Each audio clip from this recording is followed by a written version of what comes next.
Hello दोस्तों, देखो इस वीडियो में हम लोग चैप्टर पढ़ने वाले हैं molecular basis of inheritance. Chapter वैसे काफ़ी बड़ा है, तो इस वीडियो में हम लोग इस चैप्टर के कुछ इंपॉर्टेंट पॉइंट कवर करने वाले हैं, जहाँ से नीट एग्जाम में कई बार क्वेश्चन पूछे जा चुके हैं। प्रीवियस ईयर में भी हो सकता है नीट 2025 में भी यहाँ से क्वेश्चन बन जाए। नोट्स वगैरह इस चैप्टर के आप लोगों को टेलीग्राम पर मिल जाएंगे। टेलीग्राम का लिंक वीडियो के डिस्क्रिप्शन में है। वीडियो को स्टार्ट करते हैं। चैप्टर का नाम है molecular basis of inheritance. Nucleic acid, DNA और आरएनए। न्यूक्लिक एसिड पॉलीमर होते हैं न्यूक्लियोटाइड के।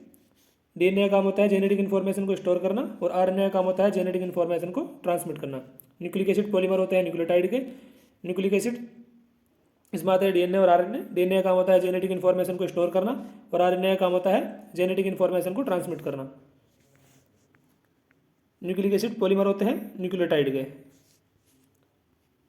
न्यूक्लियोटाइड मिलकर बने होते हैं न्यूक्लियोसाइड से एंड फॉस्फेट ग्रुप से। न्यूक्लियोसाइड मिलकर बने होते हैं पेंटोस शुगर और नाइट्रोजन बेस से। नाइट्रोजन बेस होते हैं दो प्रकार के, प्यूरिन एंड पिरिमिडीन। प्यूरिन में आते हैं एडेनिन एंड ग्वानिन। पिरिमिडीन के एग्जाम्पल्स हैं cytosine, uracil and thymine. Nucleic acid बने होते हैं, न्यूक्लिक एसिड पॉलीमर होते हैं न्यूक्लियोटाइड के। एंड न्यूक्लियोटाइड मिलकर बने होते हैं न्यूक्लियोसाइड से और फॉस्फेट ग्रुप से। न्यूक्लियोसाइड इसमें आता है पेंटोस शुगर और नाइट्रोजन बेस। नाइट्रोजन बेस होते हैं दो प्रकार के, प्यूरिन एंड पिरिमिडीन। प्यूरिन में आते हैं एडेनिन, ग्वानिन एंड पिरिमिडीन में आते हैं cytosine, uracil and thymine. Purine के एग्जांपल है adenine, guanine and pyrimidine, cytosine, uracil and thymine. DNA के और आरएनए के बारे में कुछ इंपॉर्टेंट पॉइंट है जो आप लोगों को पता होना चाहिए।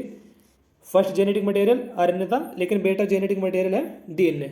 डीएनए केमिकली लेस रिएक्टिव है और आरएनए केमिकली मोर रिएक्टिव है। ये म्यूटेट करता है फास्टर रेट से। स्ट्रक्चरली डीएनए मोर स्टेबल है। डीएनए को स्टेबिलिटी प्रोवाइड कराता है थाइमिन। स्ट्रक्चरली मोर स्टेबल, लेकिन आरएनए स्ट्रक्चरली अनस्टेबल है। डीएनए में पाई जाने वाली शुगर है डीऑक्सीराइबोज, आरएनए में शुगर है राइबोज। नाइट्रोजन बेस डीएनए में पाए जाते हैं adenine, guanine, cytosine and thymine. वही आरएनए में नाइट्रोजन बेस प्रेजेंट है adenine, guanine, cytosine and uracil. Thymine provide कराता है स्टेबिलिटी टू डीएनए। यहाँ पे आरएनए में इन RNA thymine replaced by uracil. Thymine replace हो जाता है यूरेसिल के द्वारा। डीएनए बेटर जेनेटिक मटेरियल है, लेकिन फर्स्ट जेनेटिक मटेरियल आरएनए है। केमिकली लेस रिएक्टिव है डीएनए, लेकिन आरएनए जो है केमिकली मोर रिएक्टिव है। स्ट्रक्चरली डीएनए मोर स्टेबल है और आरएनए अनस्टेबल है। डीऑक्सीराइबोज डीएनए में पाई जाने वाली शुगर, राइबोज आरएनए में पाई जाने वाली। Nitrogen base adenine, guanine, cytosine and thymine. DNA में, आरएनए में adenine, guanine, cytosine and uracil. बाकी तीन स्टार्टिंग के सेम है। डीएनए और आरएनए में एडेनिन, ग्वानिन, साइटोसिन। थाइमिन होता है डीएनए में और यूरेसिल आरएनए में। थाइमिन स्टेबिलिटी प्रोवाइड कराता है डीएनए को। Thymine provide stability to DNA. In RNA thymine replace हो जाता है यूरेसिल द्वारा। Chemically less reactive, RNA more reactive है। स्ट्रक्चरली डीएनए मोर स्टेबल और RNA unstable. Sugar deoxyribose DNA में, राइबोज आरएनए में। Nitrogenous base adenine, guanine, cytosine दोनों में सेम। थाइमिन डीएनए में और यूरेसिल आरएनए में। न्यूक्लियोटाइड और न्यूक्लियोसाइड।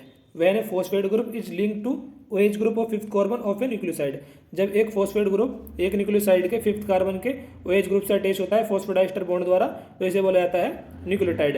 लेकिन जब एक नाइट्रोजन बेस लिंक्ड होता है OH group of the first carbon और pentose sugar through N glycosidic bond, तो उसे बोला जाता है न्यूक्लियोसाइड।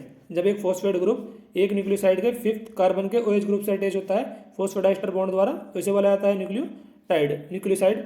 जब एक नाइट्रोजन बेस ग्लाइकोसिडिक बॉन्ड द्वारा पेंटोस शुगर के फर्स्ट कार्बन के OH ग्रुप से अटैच होता है, तो इसे बोला जाता है न्यूक्लियोसाइड। यहाँ पे पेंटोस शुगर को मैंने दिखा रखा है। When a phosphate group is linked to OH group of fifth carbon of a nucleoside through phosphodiester bond is known as nucleotide. When a nitrogen base is linked to OH group of first carbon of pentose sugar through N glycosidic bond known as nucleoside. Friedrich Miescher ने 1869 में DNA को identify किया और उसको नाम दिया nuclein. Friedrich Miescher in 1869 first identified DNA and named it nuclein. Watson and Crick ने 1953 में double helical structure of DNA के बारे में बताया। इन्होंने बताया 2 चेन हैव एंटी पोलैरिटी। एक चेन की पोलैरिटी होती है 5 days to 3 days, जबकि दूसरी 3 days to 5 days। The formation of hydrogen bond provide stability to the helical structure of B DNA. B DNA के हेलिकल स्ट्रक्चर को स्टेबिलिटी प्रोवाइड कराता है hydrogen bond. Hydrogen bond adenine और थाइमिन के बीच में होता है 2, यहाँ पे दिखा रखा है मैंने। एंड ग्वानोसिन, साइटोसिन के बीच में होता है 3 hydrogen bond. Always purine come opposite to pyrimidine. Purine pyrimidine का अपोजिट में होता है। प्यूरिन के एग्जांपल है एडेनिन, ग्वानिन एंड पिरिमिडीन के है साइटोसिन, यूरेसिल एंड थाइमिन। तो हाइड्रोजन बॉन्ड होते हैं 2 एडेनिन और थाइमिन के बीच, गुआनोसिन और साइटोसिन के बीच में होते हैं 3। The formation of hydrogen bond stability provide stability to the helical structure of B DNA. Hydrogen bond adenine thymine के बीच में 2, गुआनोसिन साइटोसिन के बीच में 3। Histone positively charge basic protein है, इसमें अमाइनो एसिड पाया जाता है लाइसिन है, arginine. Positively charge basic protein rich in basic amino acid जैसे लाइसिन और अर्जिनिन। हिस्टोन ऑर्गेनाइज होती है और ये 8 हिस्टोन ऑर्गेनाइज होकर 8 मॉलिक्यूल की एक यूनिट बनाती है जिसे बोला जाता है हिस्टोन ऑक्टेमर। पॉजिटिवली चार्ज होती है और अमाइनो एसिड होते हैं इसमें लाइसिन एंड अर्जिनिन, ऑर्गेनाइज होकर यूनिट बना लेती है 8 मॉलिक्यूल को, जिसको बोला जाता है histone octamer.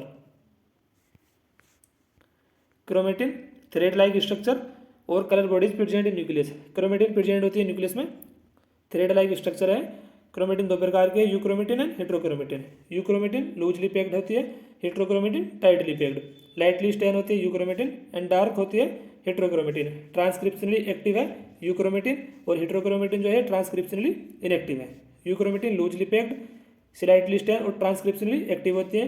Heterochromatin tightly packed, dark stain और ट्रांसक्रिप्शनली इनएक्टिव। कलर बॉडीज है पाई जाती है न्यूक्लियस में। थ्रेड लाइक स्ट्रक्चर और colour bodies present in the nucleus is known as chromatin. 2 types है क्रोमेटिन के, euchromatin and heterochromatin. Euchromatin loosely packed, slightly stain और ट्रांसक्रिप्शनली एक्टिव क्रोमेटिन है, and heterochromatin tightly packed, dark stain और transcriptionally inactive. Bacteriophage 5x174, इसमें nucleotide होता है 5386। Bacteriophage जिसे 5x174 कहते हैं, इसमें न्यूक्लियोटाइड होता है 5386। बैक्टीरियोफेज लेमडा, इसमें बेस पेयर होता है 48502। इकोलाई, इसमें बेस पेयर का नंबर है 4.6 × 10⁶। ह्यूमन डीएनए के हैप्लोइड कंटेंट में बेस पेयर की संख्या है 3.3 × 10⁹, एंड डिप्लॉइड कंटेंट में है 6.6 × 10⁹। बैक्टीरियोफेज 5x174 में न्यूक्लियोटाइड की संख्या है 5386। Bacteriophage lambda 48502 base pair. E coli में 4.6 × 10⁶ बेस पेयर। ह्यूमन डीएनए के हैप्लोइड कंटेंट में बेस पेयर 3.3 × 10⁹, डिप्लॉइड कंटेंट में 6.6 × 10⁹। ह्यूमन डीएनए से नीट में क्वेश्चन पूछा भी जा चुका है प्रीवियस ईयर में, तो ये आपको पता होना चाहिए 4 पॉइंट। ये ट्रांसफॉर्मिंग प्रिंसिपल के बारे में बताया था फ्रेडरिक ग्रिफिथ ने, और इन्होंने काम किया था स्ट्रेप्टोकोकस न्यूमोनी बैक्टीरिया पर। Bacteriophage 5x174 5386 nucleotide. Bacteriophage lambda में 48502 बेस पेयर। इकोलाई में बेस पेयर की संख्या 4.6 × 10⁶। ह्यूमन डीएनए के हैप्लोइड कंटेंट में बेस पेयर है 3.3 × 10⁹, डिप्लॉइड कंटेंट में है 6.6 × 10⁹। ट्रांसफॉर्मिंग प्रिंसिपल के बारे में बताया था फ्रेडरिक ग्रिफिथ ने, और इन्होंने काम किया था स्ट्रेप्टोकोकस न्यूमोनी बैक्टीरिया पर। Biochemical characterization of transforming principle, इसके बारे में बताया था एवरी, मैक्लियोड एंड मैककार्टी ने। Unequal proof of DNA is the genetic material. DNA ही जेनेटिक मटेरियल है, ये फाइनली हर्शी एंड चेस के एक्सपेरिमेंट से ही सिद्ध हुआ था, और इन्होंने एक्सपेरिमेंट किया था बैक्टीरियोफेज पर। Semi conservative replication of DNA in prokaryote. DNA semi conservatively replicate करता है प्रोकैरियोट में, इसके बारे में बताया था मिशेल इंस्टाल ने इकोलाई पर काम कर। Semi conservative replication of DNA in eukaryote. DNA semi conservatively replicate करता है यूकैरियोट में, इसके बारे में बताया था टेलर ने। इन्होंने वर्क किया था विशेफा पर। अगर पूछ लिया जाए कि DNA semi conservative replication of DNA in prokaryote किसने बताया था, आंसर हो जाएगा Meselson Stahl. And semi conservative replication of DNA in eukaryote, इसके बारे में बताया था टेलर ने। इन्होंने वर्क किया था विशेफा पर, मिशेल इंस्टाल ने किया था इकोलाई पर। Unequal proof of DNA is the genetic material, ये आया था हर्शे एंड चेस के एक्सपेरिमेंट से, और इन्होंने एक्सपेरिमेंट किया था बैक्टीरियोफेज पर। Biochemical characterization of transforming principle के बारे में बताया था एवरी, मैक्लियोड, मैककार्टी ने, और ट्रांसफॉर्मिंग प्रिंसिपल के बारे में बताया था फ्रेडरिक ग्रिफिथ ने। एक्सपेरिमेंट किया था इन्होंने स्ट्रेप्टोकोकस न्यूमोनी बैक्टीरिया पर। There is a definite region E coli DNA where the replication originate, this region is called origin of replication. E coli DNA में कुछ डिफाइनाइट रीजन पाए जाते हैं जहां से रेप्लिकेशन ओरिजिनेट होती है। इन रीजन को बोला जाता है ORI, origin of replication.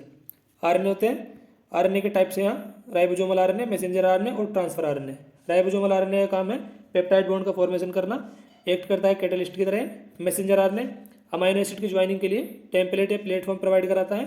And transfer RNA bring amino acid and read the genetic code during translation. Translation के दौरान जेनेटिक कोड को रीड करना काम होता है ट्रांसफर आरएनए का।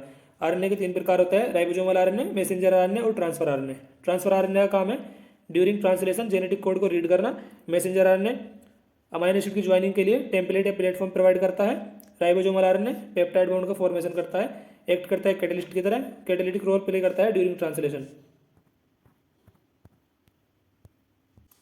सेंट्रल डोगमा के बारे में बताया था फ्रांसिस क्रिक ने। डीएनए से डीएनए का बनना रेप्लिकेशन कहलाता है, डीएनए से मैसेंजर आरएनए का बनना ट्रांसक्रिप्शन, एंड मैसेंजर आरएनए से प्रोटीन बनना ट्रांसलेशन। डीएनए से डीएनए बनना रेप्लिकेशन, डीएनए से messenger RNA transcription, messenger RNA से प्रोटीन बनना ट्रांसलेशन। जेनेटिक कोड के बारे में बताया था जॉर्ज गेमो ने, हरगोबिंद खुराना एंड मार्शल नायरेनबर्ग ने। जेनेटिक कोड डिटरमाइन करता है sequence of amino acid in protein. Codon triplet होता है, टोटल कोडोन है 64, 61 कोडोन कोड करते हैं अमाइनो एसिड को, 3 कोडोन किसी भी अमाइनो एसिड को कोड नहीं करते। स्टॉप कोडोन के एग्जांपल है यूए, यूएजी, यूजीए। यूए जिसे ओकर बोला जाता है, UAG amber and UGA opal. Total codon है 64, 61 कोडोन कोड करते हैं अमाइनो एसिड के लिए, 3 codon do not code for any amino acid, जो किसी भी अमाइनो एसिड को कोड नहीं करते, उनकी संख्या है 3। स्टॉप कोडोन के एग्जांपल ये बता रखे मैंने नीचे, UA, UAG, UGA, ochre, amber and opal.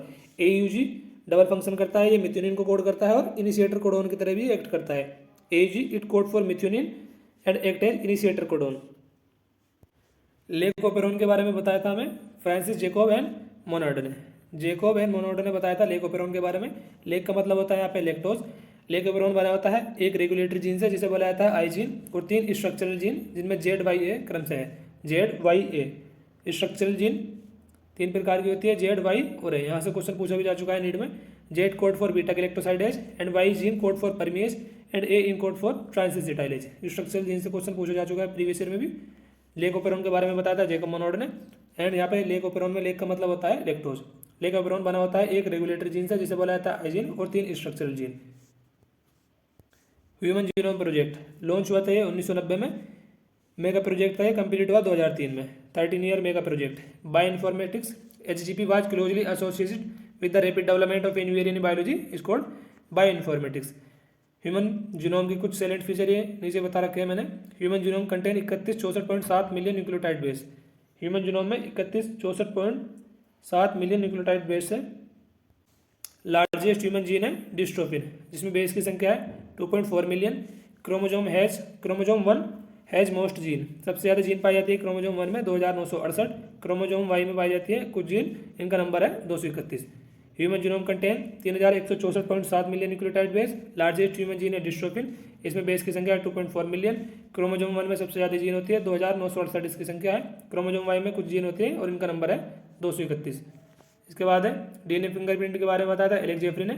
99.9% base sequence सभी आदमियों में, सभी ह्यूमंस में सेम होते हैं। DNA फिंगरप्रिंट के बारे में बताया था एलेक्स जेफरीज ने, और इन्होंने as a probe satellite DNA को लिया था। सैटेलाइट DNA शो करता है हाई डिग्री ऑफ पॉलीमॉर्फिज्म। तो इस वीडियो में हम लोगों ने chapter molecular basis of inheritance के कुछ इंपॉर्टेंट पॉइंट कवर किए हैं, जहाँ से आप लोगों के एग्जाम में क्वेश्चन बन सकता है। नोट्स वगैरह इस वीडियो के टेलीग्राम पे मैं अपलोड कर दूँगा, वहाँ से आप लोग डाउनलोड कर लेना। नोट्स वगैरह बनाना चाहो तो बना लो, वरना PDF भी निकलवा सकते हो आप लोग, प्रिंट करवा सकते हो किसी भी कैफे वगैरह पर जाकर। तो बस यार इस वीडियो को यहीं पे एंड करते हैं, अगली वीडियो में मिलते हैं जल्दी। धन्यवाद दोस्तों।